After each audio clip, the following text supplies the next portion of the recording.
मी प्राध्यापक सुरेखा अनिल निगोड, शिवसेना उद्धव बाळासाहेब ठाकरे पक्षाची तालुका संघटिका म्हणून आंबेगाव तालुक्याचं काम पाहत असताना शिवसैनिकांची होणारी हेळसांड आणि शिवसैनिकांना एकंदरीत गृहीत धरल्याचे प्रकार घडू लागल्यामुळे मी आज 196 आंबेगाव शिरूर विधानसभा मतदारसंघातून अपक्ष म्हणून उमेदवारी अर्ज भरलेला आहे आणि मला आता अंगठी हे चिन्ह मिळालेलं आहे आणि अपक्ष उमेदवार लढण्याच्या पाठीमागे फक्त मला एक सर्वसामान्य जनता आणि शिवसैनिकांची ताकद आहे. शिवसैनिकांच्या इच्छेखातर ही लढाई मी सध्या शिवसैनिकांच्या अस्तित्वासाठी लढत आहे असंच मी तुम्हाला सांगतो. आता आपण यापूर्वी शिवसेने ठाकरे साहेबांचं काम केलं, प्रचार केला, लोकांमध्ये तो चेहरा घेऊन तुम्ही जात होता. मात्र आता जो महाविकास आघाडीचा आहे तो उमेदवार ठरलेला आहे. मात्र आता आपण बंडखोर आहात का? मला बंडखोर म्हणताच येणार नाही. हा माझा लढा फक्त शिवसैनिकांच्या अस्मितेचा आहे, अस्तित्वाचा आहे. ज्या शिवसैनिकाच्या अस्तित्वाबद्दल आपण बोलत आहात, मात्र त्याच शिवसेनेच्या कार्यकर्त्यांकडनं, ठाकरे सेनेच्या कार्यकर्त्याकडनं आपण पदाधिकारी आहात किंवा आपण अधिकृत पदाधिकारी आहात, सदस्य आहात याबाबत प्रश्नचिन्ह केलं गेलं. आपण सदस्य नाहीत अशी कुठेतरी चर्चा त्या कार्यकर्त्यांमध्ये करण्यात आली. त्याबद्दल त्यांना काय सांगा? कसं असतं साहेब, ज्यावेळी वरून आदेश असतो किंवा पदाधिकारी म्हणून काम करत असताना तालुक्यात आज सर्वजण पाहत आहेत. मी एक संघटिका म्हणूनच काम करत आहे आणि संघटना बांधणीचं एकमेव काम फक्त महिला आघाडीचं शिवसेनेचं आहे. त्यामुळं कुणी काय म्हणावं किंवा नाही म्हणावं किंवा पदाधिकारी मी आहे किंवा नाही यापेक्षा अधिकृत नाही अशी चर्चा आहे कार्यकर्त्यांमध्ये. अधिकृत नाही हे जरी इथले पदाधिकारी म्हणत असतील, परंतु मी अधिकृत असो किंवा नसो तो त्यांचा भाग आहे. मला ज्यावेळी सेना भवनातून सांगितलं गेले की हे पद तुमचं आहे, त्यानुसार मी खुर्चीला न्याय देण्याकरता मी काम करत होते. परंतु जरी आता त्यांचं म्हणणं असेल मी अधिकृत पदाधिकारी नाही, तरीही मी बाळासाहेब ठाकरेंचा निष्ठावंत कडवट शिवसैनिक तरी नक्कीच आहे. ते पद तर माझं कोणी हे नाही ना. तुम्ही ज्यावेळी फॉर्म भरला आपण त्यावेळी सेना भवनातून आपल्याशी काही संपर्क साधला कोणी? सेना भवनातून फॉर्म भरताना संपर्क साधला गेला नाही, परंतु मीच सेना भवनात भेटीसाठी गेले होते. 2 दिवस मी मातोश्रीवर पण थांबले होते. परंतु साहेबांच्या त्यावेळी लास्ट टाइमच्या चर्चा चालू होत्या एकत्रित आघाडीच्या आणि तोपर्यंत उमेदवार सुद्धा ठरलेले नव्हते आणि त्यांच्या मिटिंगात चालू होत्या. त्याच्यामुळे उद्धव साहेबांची माझी भेट काही झाली नाही. परंतु सेना भवनामध्ये मी आमचे आदरणीय मिर्लेकर साहेबांची माझी भेट झाली होती. तुम्ही आता अपक्ष म्हणून उभे राहिले आहात, तर उद्धव बाळासाहेब ठाकरे पक्षामधील काही शिवसैनिक तुमच्याबरोबर असतील का? नक्कीच असतील. जे निष्ठावान शिवसैनिक आहेत ते माझ्या बरोबरच आहेत आणि नक्कीच त्यांच्याच आग्रहाखातर मी हे माझं तिकीट ठेवलेलं आहे. कारण मला पण आमच्या पक्षीय नेत्यांचे फोन आले होते की तुम्ही आघाडी धर्म पाळा, परंतु शिवसैनिक माझ्या जवळ बसून होते. म्हटले ताई तुम्ही माघार घ्यायची नाही, आमच्यासाठी तुम्ही लढा.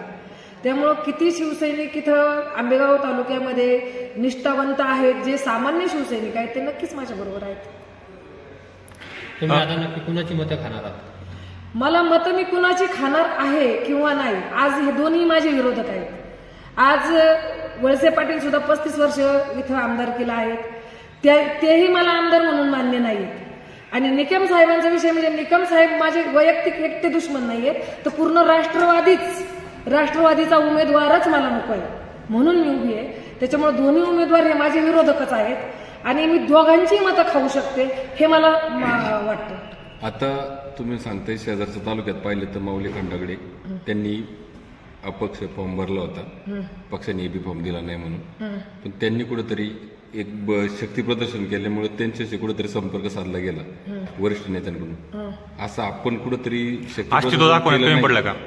ते कुठं कमी पडलं असं वाटतंय का आपल्याला? ते कमी पडायचा विषयच नाही ना. ज्यावेळी शक्ती प्रदर्शन किंवा आपण ज्यावेळी बोलवतो लोक, सर्वसामान्य लोक ज्यावेळेला माझ्याकडे येतात त्यावेळी पदाधिकारी कधी येतात?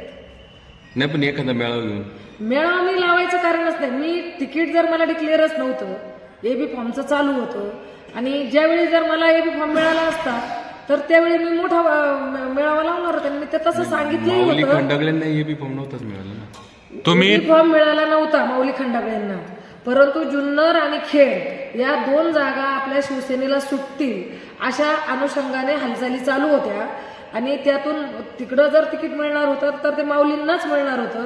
दुसरी गोष्ट, ज्यावेळी महिला आघाडीचा मेळावा झाला की तिथं फक्त विधानसभेला जे उमेदवार द्यायचे त्या तालुक्यातच मेळावा घेतला गेला आणि आंबेगावमध्ये महिला आघाडी सक्षम असतानाही आंबेगावमध्ये महिला मेळावा झाला नाही.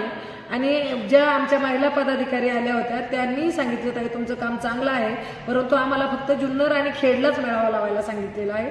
त्या मेळाव्याला सुद्धा मी जुन्नर आणि खेड दोन्ही ठिकाणी हजर होते आणि ते दोघंही म्हणजे खेडचा उमेदवार आणि जुन्नरचा उमेदवार या दोन्ही तिकीटं आपल्याला मिळतील अशी 99% खात्री होती. ठीक आहे, आता तुम्ही उभे राहिले आहात तर तुमचे नक्की राजकीय विरोधक कोण? दिलीपरावजी वळसे पाटील का देवदत्त निकम? माझे राजकीय विरोधक दोघंही आहेत. राष्ट्रवादी हा माझा शिवसेनेचा विरोधकच आहे, कारण लोकसभेत जरी आपण काम केलंय, जे आमच्याबरोबर आघाडीत राष्ट्रवादी आहे त्यांनी शिवसेनेवर अन्यायच केलेला आहे आणि आतापर्यंत 35 वर्ष आम्ही वळसे पाटलांशी विरोधातच भूमिका घेत आलेलो आहोत आणि विरोधातच उभे आहोत. त्यामुळे दोघंही माझे विरोधकच आहेत. कुठेतरी लोकांमध्ये अशी चर्चा आहे का तुम्ही दिलीप वळसे पाटलांचे बी टीम म्हणून काम करता? मी दिलीप वळसे पाटलांची बी टीम म्हणून काम करायला मला काय कुणी हे केले का? मला वळसे पाटलांचा माझा कितीतरी वर्ष संबंधच नाही. ते मला माझं नाव सुद्धा ओळखत नसतील. खूप दिवस काम केलं, त्यामुळे आता तुम्ही उमेदवार म्हणून रिंगणात आहात. मात्र याचा फटका देवदत्त निकम यांना बसणार आहे असं एकंदरीत चित्र आता तरी तालुक्यात दिसत आहे. त्याबद्दल काय सांगा? असं काही मला वाटत नाही की त्यांना माझ्यामुळे फटका बसेल. हे बघा, जिथं ज्या शिवसैनिकांना माझा चेहरा मंजूर असेल ते माझ्या बरोबर राहतील.